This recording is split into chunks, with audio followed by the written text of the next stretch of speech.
There's certainly a dark side to some Disney movies, whether they're overt or subtle or real or imagined. And there are some pretty disturbing things going on, like the theory that the priest in The Little Mermaid has a full-on erection, or the one where Jesse's, in Toy Story 2, Jesse's owner or girl was Andy's mother and she abandoned him. And then there's that whole unified world within Pixar, which is weird.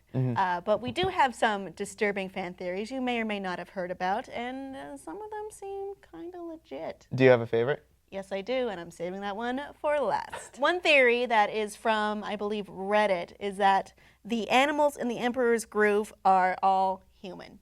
So, remember in the Emperor's New Groove how Talking Cusco llama. turns into a llama, but he can talk. Regular llamas can't talk, right? But then there's this part where he gets to the dark forest, and there's a little bug that's wrapped up in a spider's web, and he's going, "Help me, help me!" And then the spider encroaches on him and murders him. He was talking. That little bug was probably once a human, and Yzma changed him. I'll believe it. That's messed up. That is a murder. That is a Cool. straight-up death on Yep, screen, let's Disney. do it. That's messed up.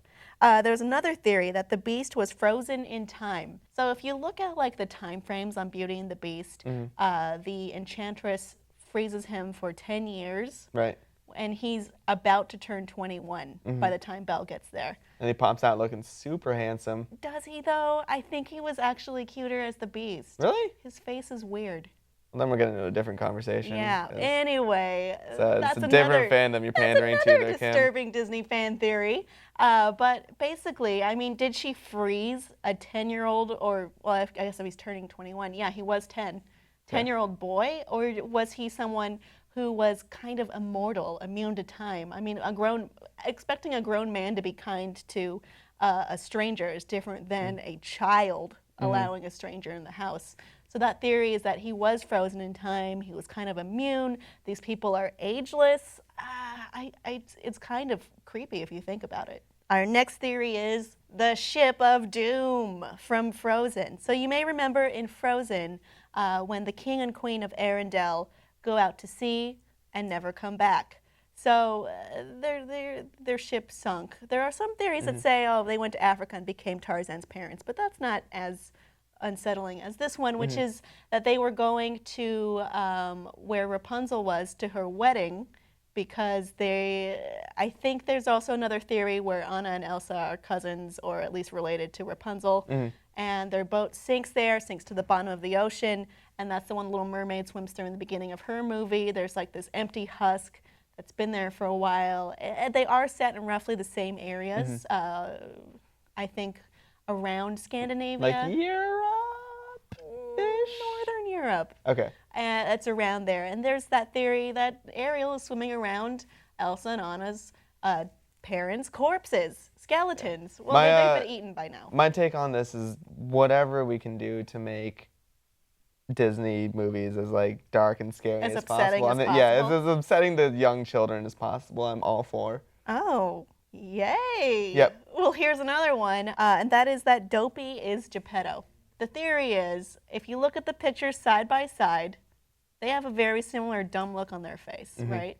And the theory is that the 6 dwarves found the 7th dwarf, a baby, which was Dopey as a child, and then he grew up and they kicked him out. I mean, it would explain why he's a little bit different from the rest of the dwarves. He doesn't have a beard. Right. He doesn't really talk, I believe. Does he talk? I think he's kind of a mute character. He's just a little bit off. Okay, my question.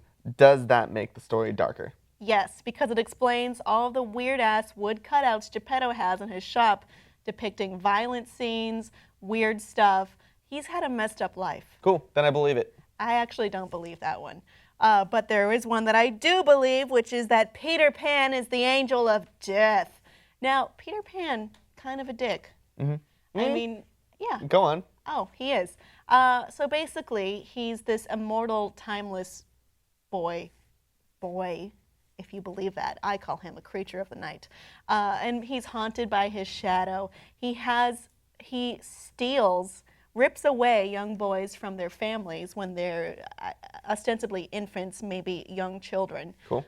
Kidnaps them, takes them to his island, makes them do his bidding, makes them fight pirates, which are, by the way, grown men, and maybe some of them die in battle. And there's also one passage that substantiates this in J.M. Barrie's original book that indicates, here's the reference, the boys on the island vary, of course, in numbers according as they get killed and so on. And when they seem to be growing up, which is against the rules, Peter thins them out.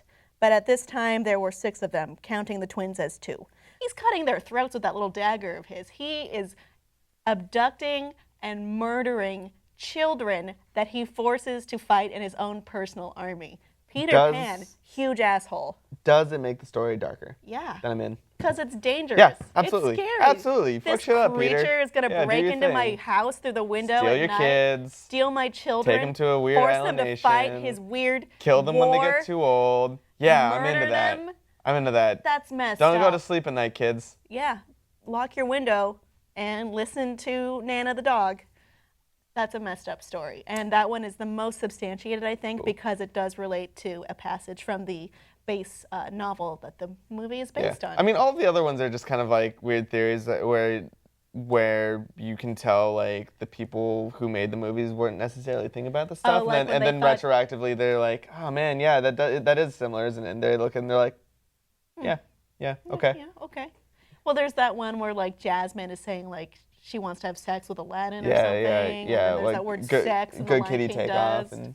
Yeah. Okay. Well, if the question is whether like cartoonists have dirty minds, the answer is yes. Yeah, sure. Have you known any cartoonists or? Oh, I know a cartoonist with a very dirty mind.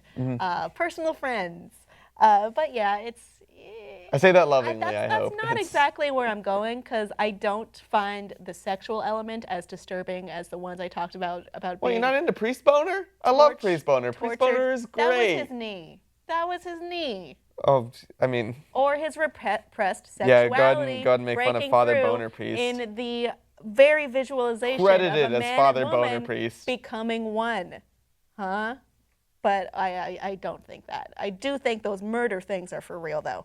Audience, what is your favorite Disney theory? Disney messed up theory, that is. Let us know below in the comments. Do you think the ones I said were bogus or legit? Let us know below. And please like and subscribe for more. Thanks for joining me, Vernon. We are done. Thanks so much for having me.